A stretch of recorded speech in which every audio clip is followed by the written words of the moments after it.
Hi, welcome to my YouTube channel.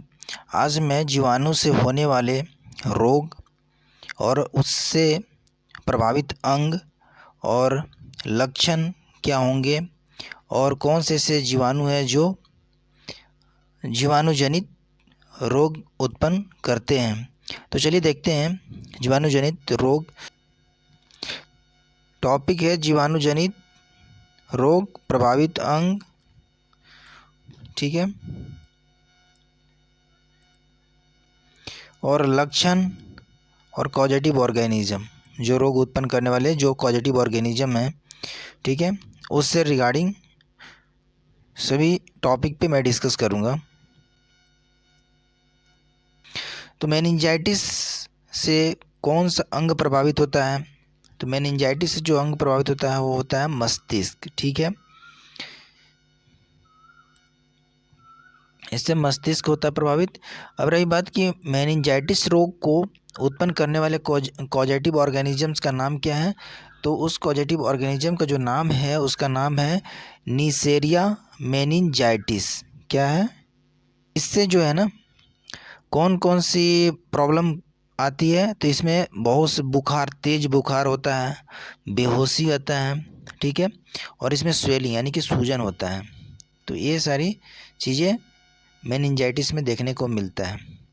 अब चलते हैं नेक्स्ट क्वेश्चन। नेक्स्ट क्वेश्चन से प्लेग जो होता है, प्लेग से कौन सा अंग प्रभावित होता है? तो प्लेग से कौन सा अंग प्रभावित होता है? सबसे पहले तो ये जानने की कोशिश कीजिए प्लेग होता किस से है। तो प्लेग जो होता है वो होता है रैट यानी कि चूहा को काटने से होता है। ठीक है, जब रैट बाइट करता है तो क्या होता है? प्लेग होता है। ठीक है, और इससे जो प्रभावित अंग है वो है आर्मपिट यानी कि कांक। ठीक है, कांक होता है। अब रही बात इसकी जो कॉजेटिव ऑर्गेनिज्म का जो नाम है वो है पास्चुरेला पेस्टिस। क्या नाम है? पास्चुरेला। पास्चुरेला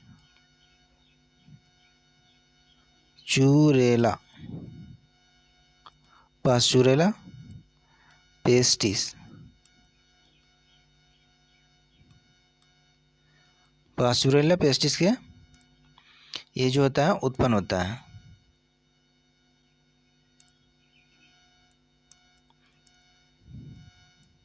ठीक है, अब चलते हैं नेक्स्ट क्वेश्चंस की ओर।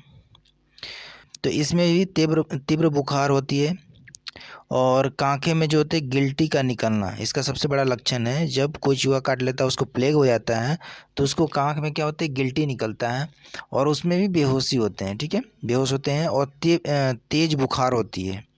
तो ये सब थी प्लेग जिसको होता है उसकी साइन एंड सिम्टम्स थी। ठीक है, अब चलते हैं नेक्स्ट क्वेश्चन है वुफिंग कफ यानी काली खांसी से कौन सा अंग प्रभावित होता है? वुफिंग कफ से कौन सा अंग प्रभावित होता है? तो श्वसन तंत्र। कौन सा अंग प्रभावित होता है? श्वसन तंत्र। अब रही बात इसमें कॉजेटिव ऑर्गेनिज्म क्या है जो काली खांसी को उत्पन्न करता है? तो इसका जो है कॉजेटिव ऑर्गेनिज्म के नाम जो होता है वो उसका नाम है बैसिलस पर्टुसिस। क्या नाम है? Bacillus pertussis. बेसिलस, इसका नाम है बेसिलस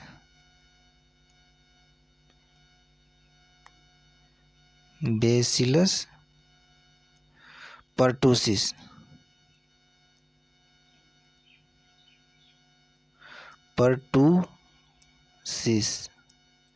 बेसिलस पर्टुसिस के कारण ये वुफिंग कफ उत्पन्न होता है। ठीक है, अब रही बात कि इसमें क्या क्या साइन एंड सिम्टम्स देखने को मिलता है वुफिंग कफ में। तो इसमें क्या है कि निरंतर जो है तेज खांसी होती है, इसमें बहुत तेज खांसी होती है। खांसी के साथ साथ जो होता है वमन होती है। ठीक है, तो ये सारी चीज़ें वुफिंग कफ में देखने को मिलता है। अब चलते हैं नेक्स्ट क्वेश्चन की ओर। नेक्स्ट क्वेश्चन से डिप्थीरिया से कौन सा अंग प्रभावित होता है? तो डिप्थीरिया से जो अंग प्रभावित होता है वो है ट्रैकिया। ट्रैकिया जो है और डिप्थीरिया से प्रभावित होता है। ठीक है। अब रही बात कि इसकी कॉजेटिव ऑर्गेनिज्म कौन है जो डिप्थीरिया को उत्पन्न करता है। तो डिप्थीरिया को उत्पन्न करने वाले जो कॉजेटिव ऑर्गेनिज्म का नाम है उसका नाम है कॉरिनोबैक्टीरियम्स डिप्थरी। क्या नाम है? कॉरिनी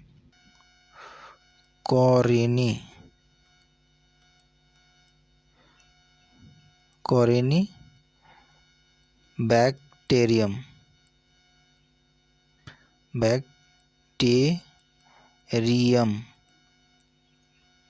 ठीक है, कॉरिनोबैक्टीरियम डिप्थरी,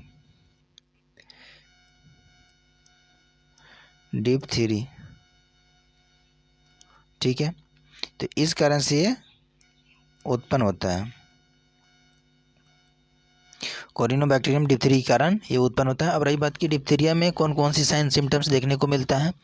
तो डिप्थीरिया वाले पेशेंट्स में क्या होता है उसमें कि तेज़ बुखार होता है, सांस लेने में बहुत दिक्कत होती है और उसमें जैसे दम घुटता है, मतलब बहुत सारा मतलब अकबकी लगती है, मतलब रेस्टलेसनेस यानी कि बेचैनी, ठीक है, और सांस लेने में बहुत दिक्कत होती है डिप्थीरिया वाला पेशेंट्स को। ये साइन सिम्टम्स होता है जिसको डिप्थीरिया होता है, ठीक है। तो इसके कॉजेटिव ऑर्गेनिज्म जो हो गया वो कॉरिनोबैक्टीरियम डिप्थरी हो गया। और ये जो इससे जो प्रभावित अंग है वो क्या है? श्वास नली यानी कि ट्रैकिया जो प्रभावित अंग होता है डिप्थीरिया से। तो ये सारी चीज़ें थी इसके बारे में। अब रही बात अब नेक्स्ट क्वेश्चन है लेप्रोप्सी यानी कि कुष्ठ रोग किस अंग को प्रभावित करता है। तो कुष्ठ रोग जो प्रभावित करता है वो करता है त्वचा एंड किसे करता है? त्वचा एंड तंत्रिका तंत्र को प्रभावित करता है, ठीक है। ये लेप्रोप्सी जो है किसको प्रभावित करता है? त्वचा एंड तंत्रिका तंत्र करता है। अब रही बात की लेप्रोप्सी रोग जो होता है किस कॉजेटिव ऑर्गेनिज्म के कारण उत्पन्न होता है, वो किसी ह्यूमन बॉडी में। तो ह्यूमन बॉडी में जो उत्पन्न होता है वो माइकोबैक्टीरियम लेप्री के कारण उत्पन्न होता है।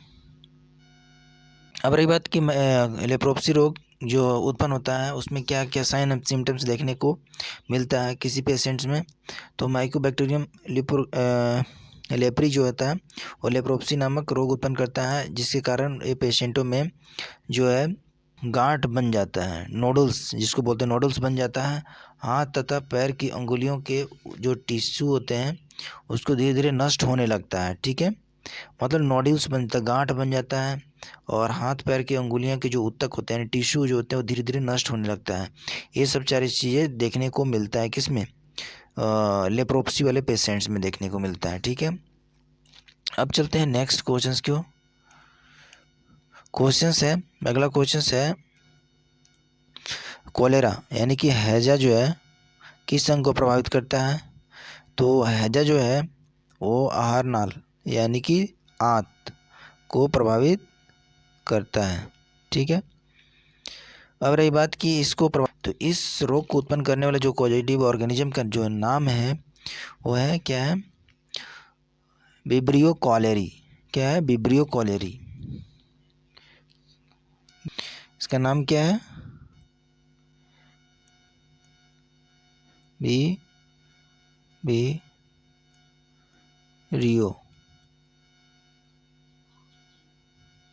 विब्रियो कॉलेरी के कारण ये उत्पन्न होता है,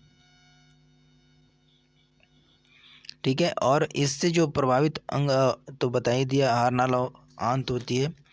अब रही बात इसमें देखने को कि क्या क्या साइन एंड सिम्टम्स मिलता है, उसके लक्षण क्या हैं। तो ऐसे पेशेंट्स में, कोलेरा वाले पेशेंट्स में जो लक्षण होते हैं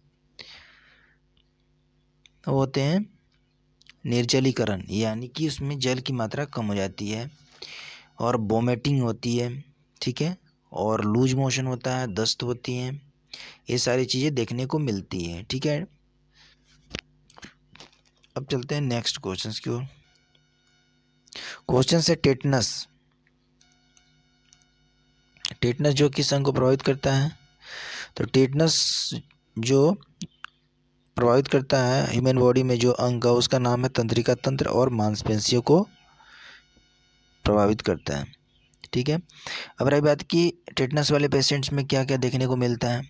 तो टेटनस वाले पेशेंट में शरीर में झटके लगता है, ठीक है, और जबड़ा ना खुलता है, मतलब जबड़ा पूरे जकड़ लेता है, बंद हो जाता है, तो खुलता नहीं है, और उसमें अनकॉन्शियस हो जाता है, यानी कि बेहोशी देखने को मिलता है, शरीर में झटका आती है, ठीक है।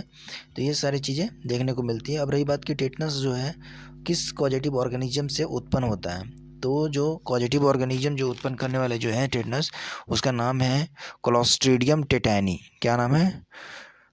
Clostridium tetani. टेटानी जो है वो उत्पन्न करता है। अब चलते हैं नेक्स्ट क्वेश्चंस। नेक्स्ट क्वेश्चंस है निमोनिया रोग किस अंग को प्रभावित करता है? तो निमोनिया जो रोग है किस अंग को प्रभावित करता है? तो निमोनिया जो है वो फेफड़ा को प्रभावित करता है। किसको करता है? फेफड़ा को प्रभावित करता है, ठीक है। अब रही बात कि निमोनिया रोग को जो उत्पन्न करने वाला कॉजेटिव ऑर्गेनिज्म है उसका नाम है डिप्लोकोकस निमोनी। क्या है? डिप्लोकोकस निमोनी के कारण ये उत्पन्न होता है। और इस अगर किसी आदमी में अगर निमोनिया जो होता है उससे में क्या क्या देखने को मिलता है, तो सबसे पहले तो फेफड़ा में संक्रमण हो जाता है, इन्फेक्शंस हो जाती है, और फेफड़े में जो है जल भर जाता है, ठीक है। और उसमें बहुत तेज़ बुखार होती है, सांस लेने में बहुत ही कठिनाई होती है। ये जिसमें निमोनिया हो जाता है देखने को ये सब लक्षण मिलता है। फेफड़ा में इन्फेक्शन हो जाती है, फेफड़ा में जल भर जाता है, बहुत तेज़ बुखार होती है, श्वास लेने में दिक्कत होती है। तो ये सारी चीज़ें लक्षण देखने को मिलते हैं। तो ये सारी चीज़ें इम्पॉर्टेंट थी। जो जीवाणुजनित रोग था पर और कौन कौन सी अंग प्रभावित होते हैं जीवाणुजनित रोग से, बैक्टीरिया से के थ्रू फैलने वाले जितनी भी बीमारियां थी आदमी में, उनसे रिलेटेड मैंने डिस्कशन किया। और कौन कौन से कॉजेटिव ऑर्गेनिजम्स थे जो जीवाणु के थ्रू वो रोग हमारे शरीर में उत्पन्न करते हैं, उन सभी सारी चीज़ें से मैंने डिस्कस किया। तो ये थी इम्पॉर्टेंट जानकारी। और वीडियो अच्छा लगा तो लाइक एंड सब्सक्राइब करना ना भूलें। Okay, bye bye and take care.